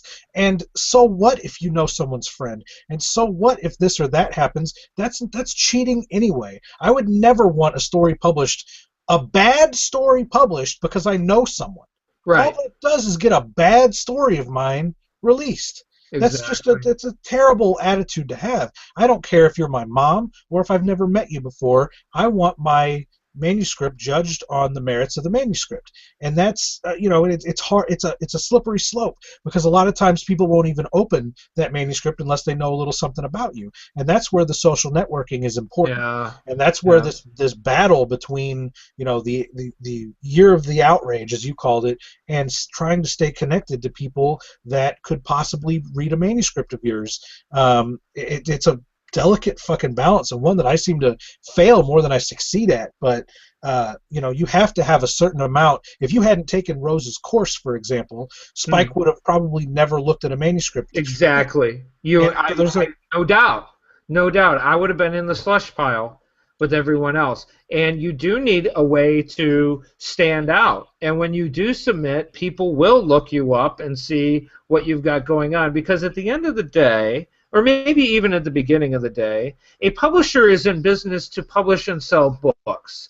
And if you don't have something that they can sell, that they can make a profit on for both themselves and you, then it's not going to be published. And that doesn't Yeah. necessarily mean talent. That doesn't necessarily mean that it's not a Yeah. great book. It's just not one that they know their audience. They know what their audience is going to buy, and they know what their audience is going to ignore. Right. Why are they going to spend money putting out your book when they know their audience isn't into that kind of a book? It's not a knock against talent when you're rejected. You just have to accept that particular publisher, they don't have the tools to put your book out, and someone else might, or it Right. might be a bad book, and you need to work on it. Well, What? yeah. I had a teacher who said, submit something like 50 times, and if you reject it 50 times, then yeah, it probably really does suck. Yeah, that's And great advice. but if you just hear no once or twice, that by no means should that piece be dead. You need to continue to submit because you never know what's on the side that's rejecting it. Maybe they're rejecting it on its merit or craft. Maybe it just doesn't fit for that publisher. Or maybe they got into a fender bender that morning and they're just not really into looking at any of this. They just want it off their desk. Or I'll tell you a similar story to what happened to you with your manuscript and Spike that went the other way. I was asked I had 1 month to write a manuscript for the new Bizarro starter kit, which I can say this now because the list of authors has been announced. I was tasked with 1 month to write a story I was not going to be paid for, and it had to be the best thing I'd ever written and completely different from anything anybody else was submitting, and I had no information about who the other people submitting were. Oh, wow. So I sat down, I wrote the manuscript, and I sent it in, and it took a year and a half to hear one way or the other about whether I was in or not, and I was not. Yeah. I was rejected after a year and a half, and I learned patience. I learned to just let it go and move on to the next thing, and I learned to be gracious in defeat, and I also learned that the reason that the manuscript was rejected was because another writer had written a story very similar to it, and there was no point in putting both of us in. Right. Sometimes it has nothing to do with the quality of your project. They just may have too many books that are just like that. Too many books with the same plot or the same basic theme. That doesn't mean you've written a bad book. That means that book needs to go somewhere where it stands out. Do you really want your book to be in with a bunch of other books that are basically the same? No, of course not. You're going to go with a publisher that can showcase that as a unique book, right? Mm-hmm. Absolutely. So what did you end up doing with that piece? I self-published it. I self-published stuff through Strange House before I sold it. So, okay. So that's out there. That's called Humans Under the Bed. That's available. Oh, yeah, man. I think I was asking you what of yours I should read first. I think I'm going with, is it McHumans? Yeah, McHumans. Did I get the title right? Yeah. That's right in my wheelhouse, man. That's cool. So, it's fun. It's a nice and action-packed, lots of twists and turns. But I'm very fascinated by the fact that you took 10 years to put out a collection and then wrote a novel in a month. I know, right? That's a completely different process. Where do you think your next project is going to fall on that spectrum? You know, it's really interesting that you asked me that, because next week I had set aside time in my schedule to really evaluate what my plan for 2015 should be. I have 2 stories secured for anthologies. One is creative nonfiction. One is a horror story. Neither are from Bizarro publishers at all, completely outside stuff, and I'm trying to decide what I'm going to work on next. I have a few short pieces that I'm going to submit, try to get in somewhere. I have a horror novel that I was actually working on prior to the Bizarro Fiction Workshop that's at 60K and probably should be at 40. So I need to hack through that. And also, too, man, I see some really cool horror stuff going on in this scene, and I think that I can do something with this manuscript that would make it something that at least someone would consider, you know? So I'll probably work on that, and then also let's see what PAX Titanus does. I don't know how it's doing yet. You know, I look at the Amazon page, and the number seems like there's action on this book, but I don't know how many copies I've sold yet. It's a long game, man, and even those sales don't mean anything because people can put that book in a pile and not get to it for a year. You know, it takes books are such a long game. You anticipate that release date, and then fuck, is anybody buying? You're trying to promote yourself and throw the did you buy it? You bought it. That's awesome. I got another sale, and it takes forever for things that if you want. I've always said the same thing about film. If you are looking for instant gratification, be a stand-up comedian. That's the only art form where when the thing comes out of your mouth, you find out if your audience likes it or not. And books are one of the longest forms. It takes so long. You have to be so hyped about the writing process that you're your audience. You just get to watch the movie first. Fuck yeah, that was awesome. When you're done, you have to if you're not enjoying yourself and entertained by your own writing, it's going to be a long time before somebody else tells you that they are too. So you have to be super content within yourself. Yeah, stand-up comedians and musicians. I think live musicians can get some really cool instant feedback. But writing, there's a lot of books. I mean, like the indie scene is different, but most books I read, when I'm finished reading, I don't think, I have to contact the author now and tell them how amazing that was. Exactly. I And know. yet, as an author, you're like, why aren't they calling? They're not. The phone's not ringing. The emails aren't coming in. I must have Right. failed. No, you know. Nobody is talking about my book, Yeah. right? So Yeah. I totally get that. What do you think an NBAS author should do the first year their book is around, besides promoting it? Like, should I be putting flash out there? Should I, Yes, you should be. You should be getting short stuff out there as much as possible because that's a quick read, and people are going to read. You're going to do a piece of flash for Flash Fiction Fridays on Bizarro Central. Right. That's something people are going to read in 5 minutes and go, hey, that's clever. I better check that guy's book out. Readings. You need to go around and do live readings, public readings, because any little thing you can do to get people to engage in you. Writing a blog, nonfiction stuff. Keep it engaged, and a lot of people, a lot of first-time authors or people that are new to the scene or new to social network promotion, they do too much. They plug that link to the fucking Amazon page so many times that it becomes you just don't even see it anymore. You just go, here's this fucking thing again. Here's this fucking thing again. It's all about doing other things. It's the sleight of hand. Yeah. I'm doing this thing, so you buy this thing. That's the I think it's about being an authentic person and not being a spam bot. And since we're pretty much going to have to wrap up. I do want to say that I have a very nifty blog called readtomlucas.com, and right now I'm actually giving away 3 signed copies of PAX Titanus at the end of the month, and it's good UK, Canada, and USA. So go over to my blog if you're watching, or watching the archive anytime this month.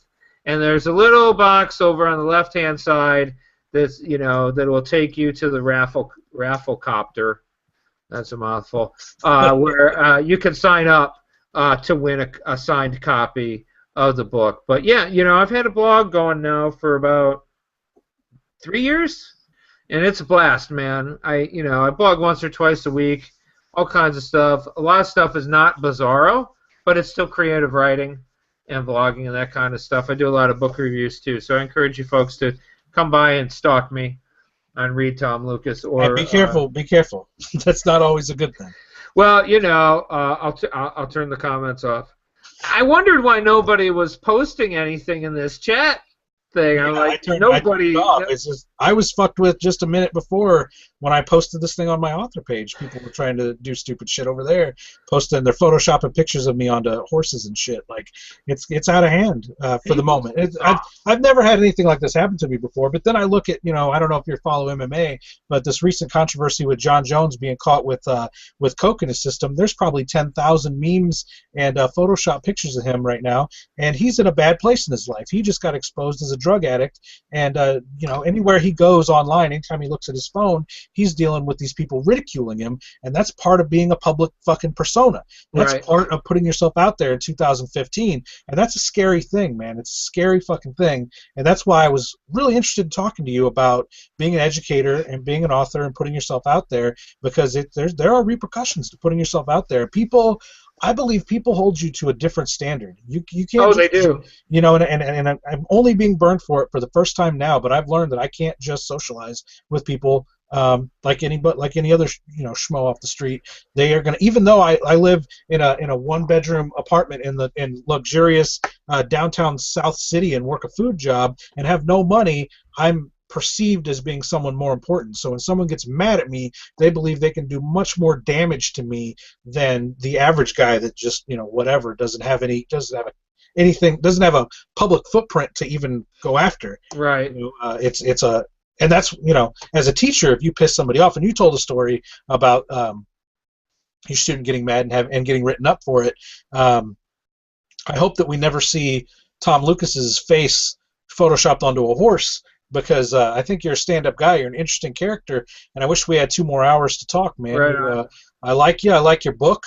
I think you got good energy, and I hope you stick around in Bizarro, because I think you have a strong voice, a lot to say, and I think you could be a good leader in this community after a few more years. Well, I'll tell you, man, everyone's really cool. I'm not planning on going anywhere, and I'm really big on supporting other people's work too. So, for those of you that are watching, if you have something that you want to promote in the Bizarro world, find me online, and I will use my modest network to give you what is the horrible marketing phrase? A signal boost.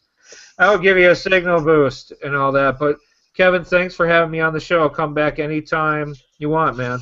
Great, man. We're going to talk to Scott Cole next week. He's in the same position as Tom Lucas here. He wrote for the new Bizarro Author Series, came out. He's the brother in arms with Tom here. He wrote Yes. the book Super Ghost, and hopefully I'll have Tom's book done by the time I interview Scott, and won't have his book done. So, And Scott is bald with a goatee as well. So our plot to conquer the world, one book at a time, seems to be working out. So one hairy chin at a time. tune into the Bald Channel next week for Scott Cole. Thanks a lot, Tom. I appreciate you being on the show, man. Hey We'll see you man, next it was time. a pleasure. I'll talk to you soon, brother.